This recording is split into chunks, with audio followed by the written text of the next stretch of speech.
Welcome to the Irresistible You podcast. This is the place to get a dose of empowerment to create the life you crave and deserve. Here we talk about weight, body image, emotional eating, and other personal development topics. I'm your host, Amy Beltran, CEO and founder of Irresistible Icing and IrresistibleUniversity.com.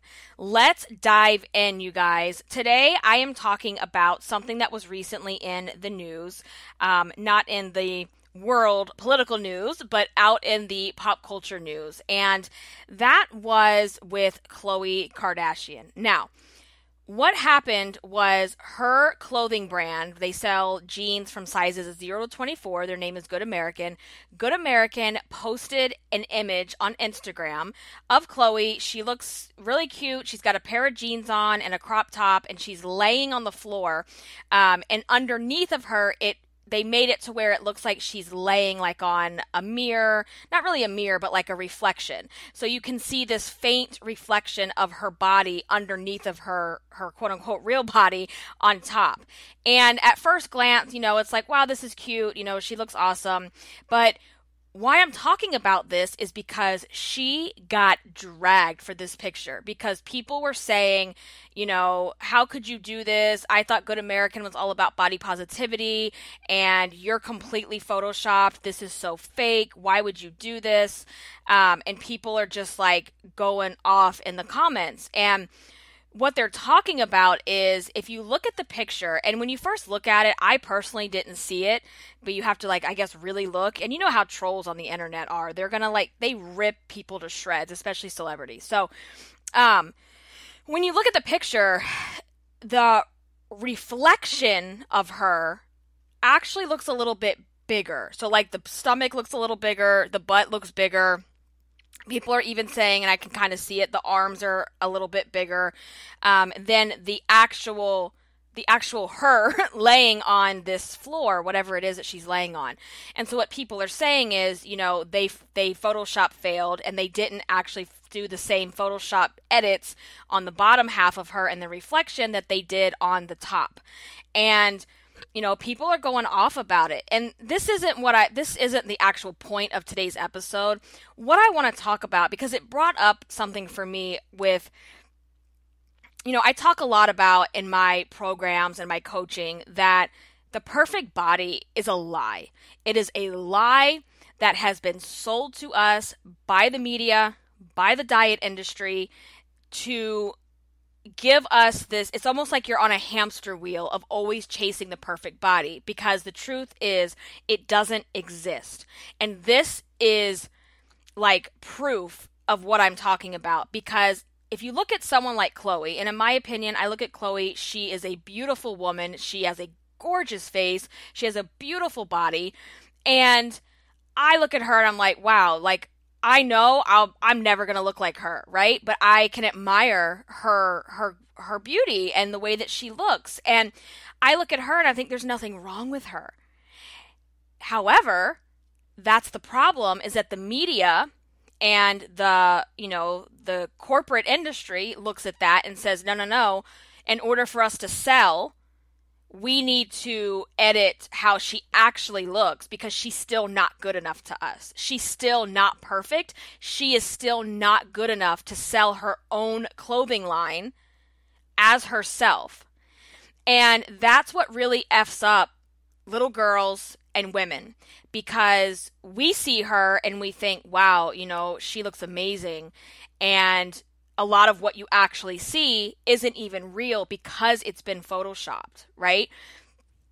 And this is just a problem, because that lie of the perfect body is exactly what that is. Because every diet, every workout plan, every ad, everything you see out there that's promising you, 6-week abs and, buns of steel. Remember that one? All this kind of stuff. All these things out here promising you these results in a ridiculously short period of time are preying on your insecurity. They are preying upon the fact that you think there's this perfect version of yourself waiting on the other side of that diet, on the other side of this workout, on the other side of the pill or the whatever it is that they're selling. Like your perfect body is the the pot of gold here at the end of the rainbow. And the truth is that perfection doesn't exist, and one of the things that we do is we see someone like Chloe. I'm just going to use her because we're talking about this recent story that popped up, but there's many other examples that are out there. But like, we look at someone like her and say someone wants to actually look like her, but she's a tall woman, she has a particular frame, and if you're a short woman with a let's say like a super wide frame, I don't know, you can't compare yourself to other people because you don't have their body type, if that makes sense to you. And when we see these models and we see these people that clearly they don't have our body types, they don't have our shape, they don't have our height or whatever, or our weight, it's really hard to see yourself in them. But then you say, wow, I want to look like that, so I'm going to do whatever I need to do to change my body, to restrict my food, to diet, to, work out because I want to look like that. Instead of just wanting to look like you and striving towards the end goal of being the best version of yourself, not the other person. So that's why I wanted to bring this up, because it's just another reminder that what the media feeds us, it's a lie.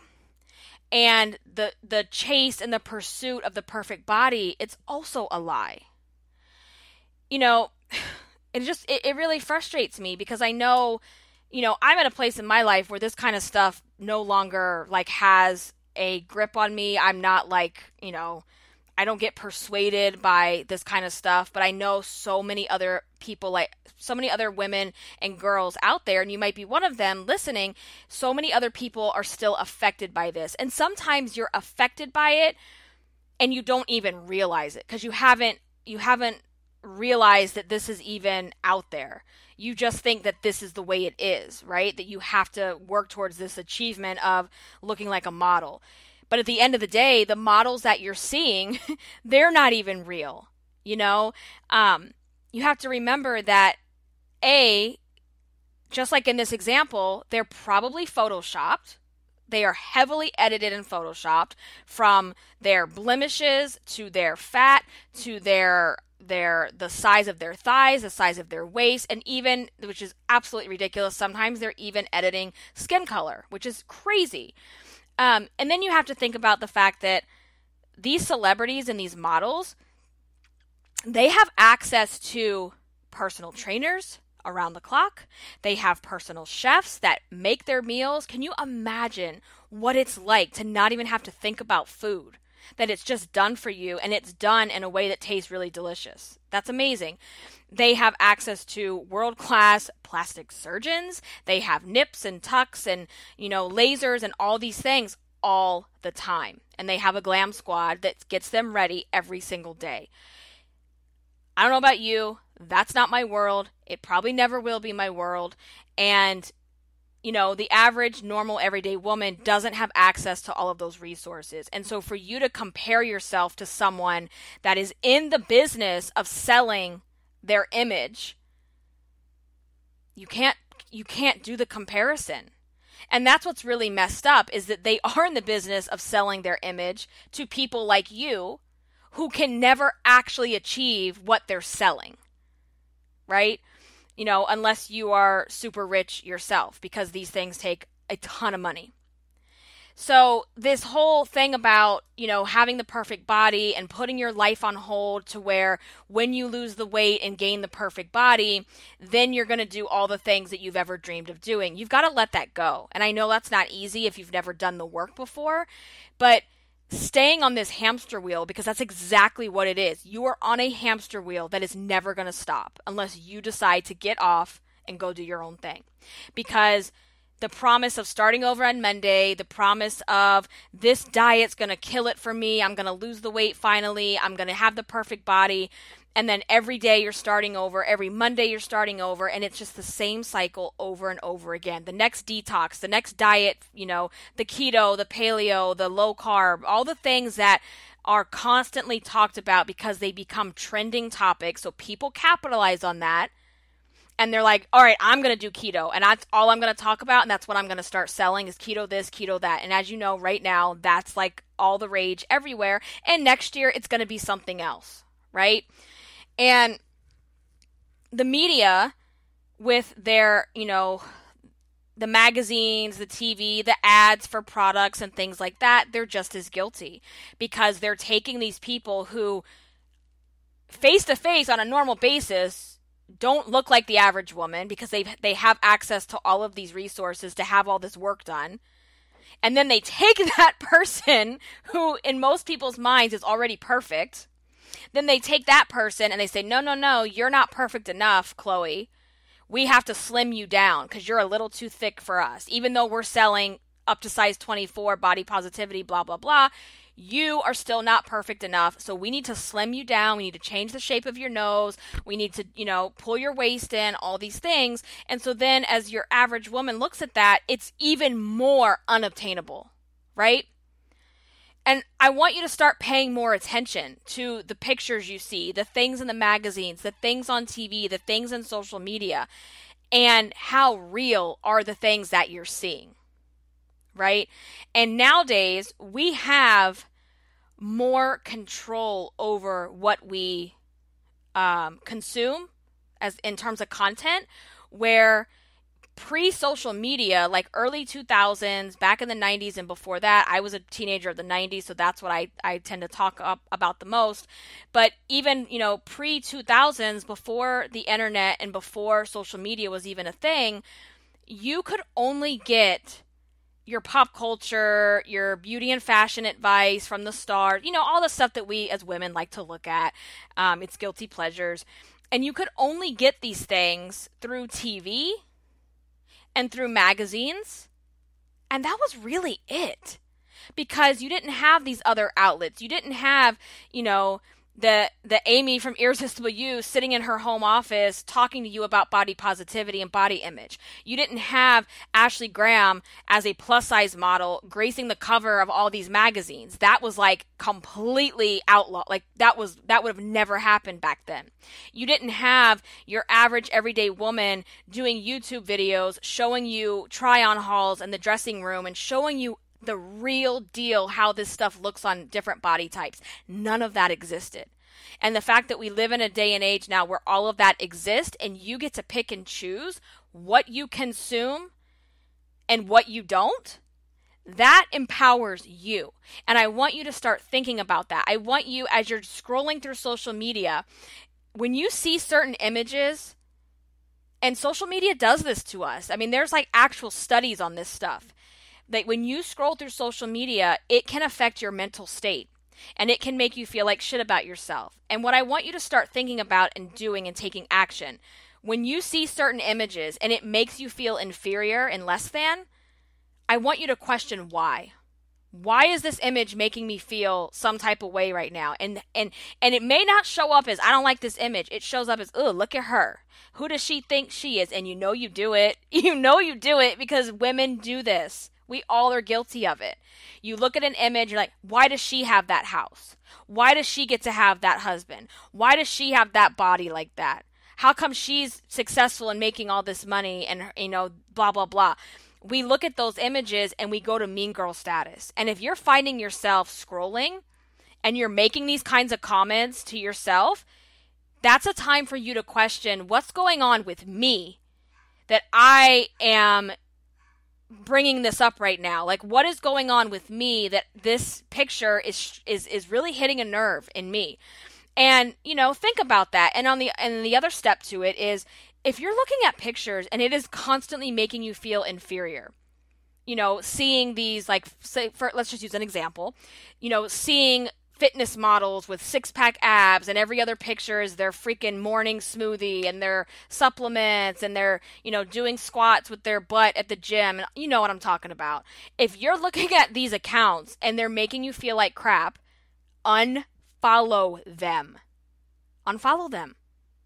Because there is no reason for you to keep following accounts that make you feel like crap. Now, there's a difference between maybe following accounts because you feel inspired you are striving towards maybe what they have or the goals that they're achieving. And that's fine when you do it in a healthy way. But when you are constantly looking at stuff and you get off of Instagram and you feel worse than when you've got on Instagram, you need to think about why.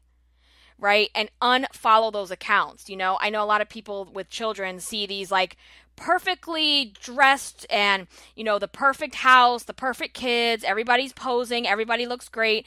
And guys, I know from experience that what goes on behind the scenes to make those pictures happen, girl, it is far from perfect. But what you're getting spoon-fed is, oh my God, look at me, I have the perfect life. And that's not the case. None of us have the perfect life. None of us. None of us. So I want you to realize that, unfollow the things that, you're just not feeling anymore, and do the deeper work on yourself to figure out, why are these things making me feel this way? Because these little, there's two sides of it. So like, we're able to pick and choose the content we consume now in a way that we could never do 10 to 20 years ago. But at the same time, we are consuming more content now than we have ever consumed in our lifetime. And it's crazy. And you know what I mean? Like, you've got TV, you've got radio, you've got the apps, you've got social media, you've got email, text. There's just so many ways to take in information these days. And so you have to be more in control of what that looks like for you, because you now have that control, which should make you feel empowered to make your own decisions and your own choices. And at the end of the day, you are irresistible the way that you are. If you want to make changes to yourself, that's great. And you should do it from a healthy place. You should do it from a place of loving yourself and not from a place of hating yourself and striving for this myth of the perfect body, because it doesn't exist. And it doesn't even exist in the women that we're seeing in images that we think have the perfect body, right? So keep that in mind. So be more aware, be more, open to what you're looking at, and then making changes where you need to make changes, because it really does make a difference. It does, because all these little messages throughout the day, little images, they build up in your mind, and it's all pretty much subconscious, like all this stuff is happening, and then you feel like crap about yourself, right? There is power in looking at accounts and looking at other body types that are similar to yours. There's power in that, because you get to see yourself in that person. And when you have never been represented in images, in the media, you feel like you can never achieve what you feel like there's this illusion of the perfect body that you're not able to achieve, right? So I want you to think about that. Most things that you're seeing from companies and brands, they're photoshopped. Even the ones that say they're body positive, they're not. And so I think there's a lot of value in the brands that are stepping out and being brave and showing real women with real bodies that the everyday person can relate to, So that's it. I think that's about it. So to follow up to this, if you have not done so already, I want you to go over to my website, irresistibleicing.com. There's a wealth of resources on the site, from blog posts to all the podcast episodes, the Irresistible You Journal. You can learn more about my services with coaching and courses. And I also want you to download my free action plan. If you haven't done this already, some of you listening may already have it.